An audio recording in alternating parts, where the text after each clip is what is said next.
चला जय महाराष्ट्र मित्रांनो, सर्वांचं स्वागत आहे आपल्या Kailas sir maths academy YouTube चॅनलमध्ये। चला विद्यार्थी मित्रांनो, बघा आपण आज बघणार आहोत 9th स्टँडर्डचा बघा मित्रांनो सायन्सचा आपला पेपर 2 बघणार आहे। त्याच्यामध्ये चॅप्टर नंबर असणार आहे 6, 7, 8, 9, 10 हे इनक्लाउड मित्रांनो चॅप्टर असणार आहे। तर लक्षात घ्या मित्रांनो, एकूण आपला 40 मार्क्सचा पेपर असणार आहे। लक्षात हा तुम्हाला मी प्रॅक्टिस पेपर देतोय बघा मित्रांनो, काय देतोय प्रॅक्टिस पेपर देतोय आणि याचा तुम्हाला खूप सारा उपयोग होऊ शकतो मित्रांनो। लक्षात घ्या, तब्येत जरा बिघडली असल्यामुळे व्हिडिओ आला नाही, पण लक्षात घ्या थोडक्यात प्रयत्न केला का व्हिडिओ बनवण्यासाठी। बघा त्यापूर्वी मित्रांनो, जर तुम्ही चॅनलवरती नवीन असाल तर पटकन चॅनलला सबस्क्राइब करून द्या।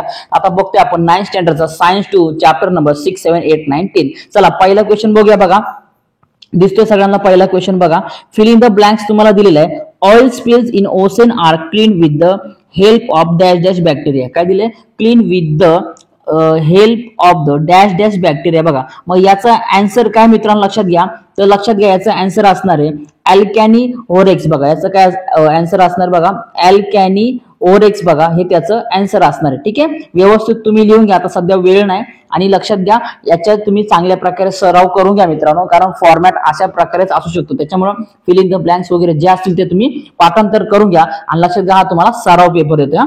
पुढे बघा, to draw the graph based on the quantitative information obtained in experiment one uses. मग याचा कोणकोणता युजेस आहे याच्यामध्ये बघा मित्रांनो, तर याचा युजेस आहे बघा स्प्रेडशीट सॉफ्टवेअर किंवा त्याला मायक्रोसॉफ्ट एक्सेल देखील म्हटलं जातं। कुठं? मायक्रोसॉफ्ट एक्सेल त्याच्यामध्ये याचा यूज होतो। ठीक आहे ना, किंवा स्प्रेडशीट सॉफ्टवेअर। बघा पुढे बघा मित्रांनो, ट्रू अँड फॉल्स दिलेला बघा, ट्रू अँड फॉल्स दिलाय। The forecasting is difficult for the place where the climatic changes are the slow and of limited nature. बघा तुम्हाला अशा प्रकारे दिलेले, तर आता लक्षात घ्या इट इज द फॉल्स। बघा काय it is the false, because of the it is the easier to forecast weather the climate in the place where the changes are slow and of all the limited nature. बघा याचा answer असणार म्हणजे काय, हे लक्षात घ्या false आहे। पुढे बघा, carnivores occupy the second trophic level in the food chain. बघा काय लक्षात घ्या, तर carnivores occupied the third trophic level. बघा कोणती लेवल आहे बघा,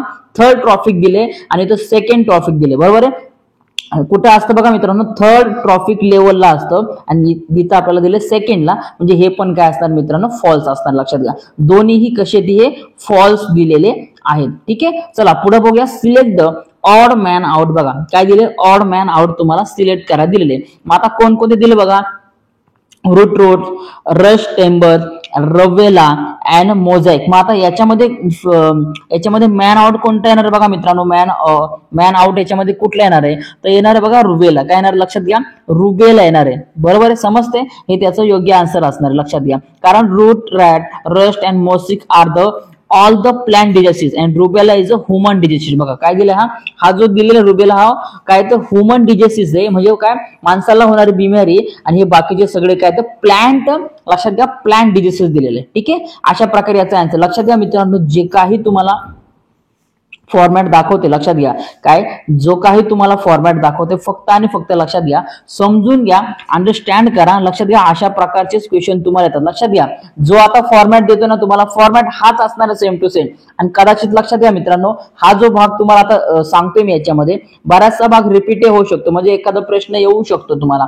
लक्षात घ्या याच प्रकारावरती तुम्ही काय करा, चांगल्या प्रकारे एकदम बेस द्या आणि तयारी करून घ्या। ठीक आहे, चला पुढे बघूया, rewrite the correct statement by the selecting the correct option। बघा पहिला दिले बघा, live of dash dash show the reticulate venation. बघा तर याचा कुठला आन्सर असणार बघा, ऑप्शन नंबर बांबो दिला ए, सी ला दिले ओनियन, बी ला दिले बनाना आणि डी ला दिले बघा बनियन। काय दिले, बनियन, तर याचा ऑप्शन आहे बघा मित्रांनो ऑप्शन नंबर डी बनियन, याचा एकदम राईट आन्सर आहे। ठीक आहे, पुढे बघूया आता, oxygen is release in the process of, कुठे रिलीज करतात मित्रांनो ऑक्सिजन, तर हा फोटोसिंथेसिस मध्ये रिलीज करतात। ऑप्शन नंबर डी फोटोसिंथेसिस मध्ये त्याला काय करतात, रिलीज करतात। पुढे बघा, malaria is cause by the protozoa, bacteria, virus and fungi, and malaria is cause by the protozoa. बघा काय दिले, प्रोटिझो। ठीक आहे ना, ऑप्शन नंबर ए हे त्याचं योग्य आन्सर असणार आहे। पुढे बघा, dash dash is a long term, काय दिले बघा, dash dash is a long term predominate condition of the atmosphere. बघा अशा प्रकारे तुम्हाला विचारले, मग काय आता दिले बघा, प्रीडोमिनेट कंडिशन पहिला दिलाय क्लायमेट, सेकंड दिलाय वेदर, थर्ड दिलाय प्रेशर, ठीक आहे, प्रेशर. अँड फोर्थ दिलाय बायोस्फिअर. तर लक्षात घ्या याचा आन्सर असणार आहे क्लायमेट असणार, because of climate refer to the long term and prevailing weather pattern in the specific region where the weather refers to the short term and atmospheric conditions. ठीक आहे ना. So therefore that is a climate, हे आपलं योग्य answer असणार आहे मित्रांनो. ठीक आहे, अशा प्रकारे. पुढे बघा, full form of the RAM. काय दिले? Full form of the RAM. हे आपल्याला माहित असणं गरजेचं. Random access memory. काय? Random access memory. Option number बघा मित्रांनो काय दिले तुम्हाला? सी हे त्याचं योग्य आन्सर आहे. पहिला बघा दिलं रोमिंग ऍप्लिकेशन मेमरी दिले नाही, तर काय असणार? रॅन्डम ऍक्सेस मेमरी हे त्याचं योग्य आन्सर असणार आहे बघा. तर मित्रांनो फक्त एकच सांगायचे तर तुम्ही चांगल्या प्रकारे याचा सराव करून घ्या, आणि जितका तुम्ही चांगला सराव कराल किंवा जितके तुम्ही थोडा व्हिडिओ लेट होते पण ठीक आहे, समजून घ्या थोडंसं, कारण वेळ आहे थोडा अजून. तर जितका तुम्ही प्रयत्न कराल का जेवढ्या लवकर आपण हे सॉल्व्ह करू शकतो तितक्या लवकर सॉल्व्ह करायचा प्रयत्न करा, आणि याच्यातून तुम्हाला लक्षात घ्या जास्त काही येणार नाही. ठीक आहे, चला पुढे बघूया आता. Answer the following question. Distinguish between dicots and monocots. बघा तुम्हाला काय करायचं, याच्या दोघांमधला तुम्हाला काय करायचं मित्रांनो, डिफरन्स लिहायचा. आता डायकोड्स काय सीड मध्ये तुम्ही घ्या, कारण dicots have the 2 cotyledons and while monocots have the single cotyledons. बरोबर आहे. नंतर रूट सिस्टम मध्ये घ्या, dicots have the tap root system and where the monocot have the fibrous root system. Then venation मध्ये लिहू शकता, dicots have the reticulate means net like venation in the leave and monocot have the parallel venation. बघा अशा प्रकारे तुम्हाला काय करायचं, difference लिहायचे. नेक्स्ट बघा दिले गिव्ह द सायंटिफिक रिझन. बघा काय दिलं, गिव्ह द सायंटिफिक रिझन.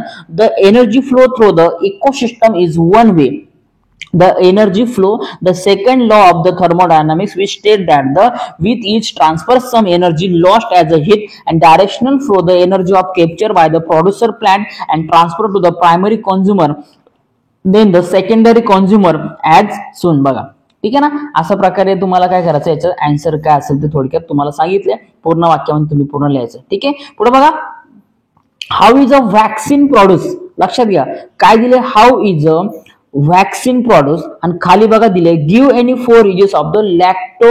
बघा पुढे दिले लॅक्टोबिसाइल. बघा अशा प्रकारे तुम्हाला विचारलं गेलेलं आहे. मग आता लक्षात घ्या वॅक्सिन प्रोड्यूस मध्ये तुम्हाला लिहायचं how is the vaccine produce. मग vaccine is produce by the introducing the weakened or kill form of the pathogen or the part of the genetic material into the body to trigger and the immune responses. बघा अशा प्रकारे तुम्ही लिहू शकता. To prepare the immune system to fight the actual diseases the encountered in the future.